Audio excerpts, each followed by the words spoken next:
materi filsafat hermeneutika Schillemarker. Wah, halo Dina.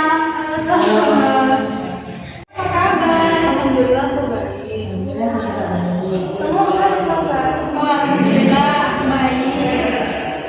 Hari ini kita ada tugas ya kayaknya. Materinya tentang materi Schillemarker itu. Oh, yang aliran filsafat itu ya? Dari yang menurut apa sih figur Schillemarker aliran sangat penting? Nah, kalau dari aku ya, pemikiran itu sangat penting. Tadi aku menjelaskan teks dengan melihat maksud tulisnya. Jadi dia tidak hanya fokus pada teks itu sendiri, tapi dia melihat dari sudut pandang tulisnya juga. Ya betul kata dia.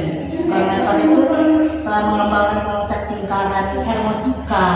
Nah ini jangan menarik banget dibahas ini. Jadi pemahaman kita tentang keseluruhan tersebut tergantung pada bagian-bagian terkecilnya. Kayak ini kayak proses interpretasi yang saling berkaitan lah itu.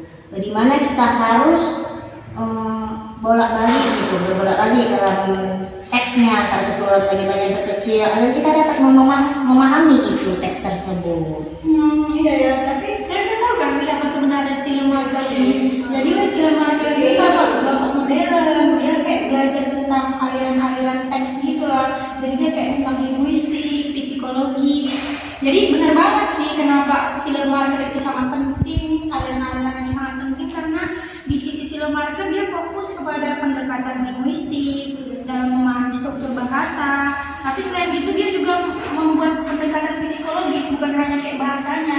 Dia kayak lebih pendekatan psikologis dalam pengarang itulah.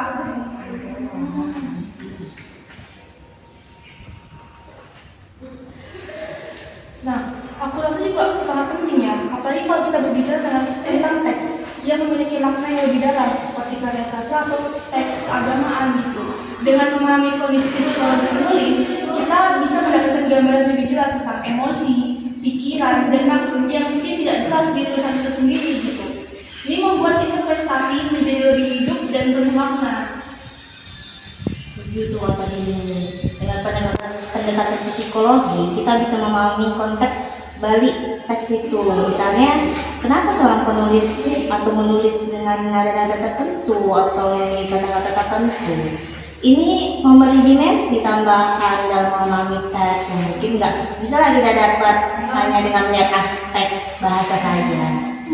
Itu menarik ya, tapi juga bahwa kritik Schillemarker ini kan dia fokus kepada psikologis, fokus saja terlalu kepada niat penulis itu apa, sehingga mengabaikan bagaimana pembaca bisa menginterpretasikan teks sesuai dengan konteks mereka sendiri.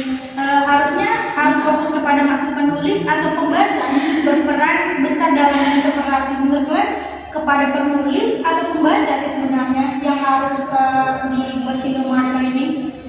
Kalau dari aku nih, menurutku keduanya itu penting karena Schillemarker itu memang menekankan niat penulis, tapi kita juga nggak bisa mengabaikan bahwa pembaca juga punya latar belakang dan perspektif sendiri yang mempengaruhi cara mereka memahami teks. Jadi interpretasi itu punya niat, tapi pembaca juga bisa menambahkan makna berdasarkan pengalaman mereka sendiri. Ya setuju sih, apalagi di zaman sekarang ini ya kan, di mana teks bisa diakses oleh berbagai latar belakang berbeda. Kita semakin menyadari bahwa ada makna teks itu bisa berubah tergantung siapa yang membacanya. Jadi perspektif pembaca sangat penting lah di sini. Betul banget ya, jadi kayak keduanya itu sama-sama penting lah ya. Jadi sebenarnya Schillemarker memang menempatkan hermeneutika sebagai seni memahami, tetapi kompleksinya nggak soal teks dan penulis saja, tetapi melibatkan seorang pembaca. Nah sebelum kita tutup ini tentang diskusi kita ini, apa yang menurut kalian yang utama nih dari Schillemarker ini, dari pemikiran Schillemarker ini? Nah, kalau dari pemikiran ini tuh aku dapat belajar, kayak aku mengambil pembelajaran itu tentang memahami teks, nggak hanya soal membaca kata-kata, tapi kita juga dapat memahami maksud dibaliknya. Itu yang membuat pemahaman kita lebih utuh gitu. Kalau dari aku sendiri yang menarik adalah konsep lingkaran hermeneutik lagi. Bahwa pemahaman adalah proses yang terus berulang antara bagian kecil dan keseluruhannya, sehingga kita bisa mendapatkan gambaran yang lebih jelas dan bermakna itu. Kalau aku sih insight yang didapat kayaknya hermeneutika ini dia single marker ini membuat pembaca harus lebih intens dalam sebuah teks, tapi penulis juga harus berperan dalam psikologisnya itu. Seru banget ya cerita kita tentang single marker ini. Seru banget. Semoga kita sama-sama memahami ya tentang aliran filsafat hermeneutika menurut si single marker ini, dan kita bisa menyelesaikan tugas kita yang tadi itu yang tentang single marker. Iya. Semuanya udah pembahasan, jadi kita lebih terarah lah ya pemahaman kita. Mungkin ini aja tuh ya diskusi kita pada hari ini. Iya, Terima kasih atas diskusinya, makasih. sangat Sama-sama. bermanfaat. Iya. Masih sama. Kepada teman-teman yang sudah menonton diskusi kami tentang aliran filsafat Friedrich Schleiermacher. Semoga teman-teman yang menonton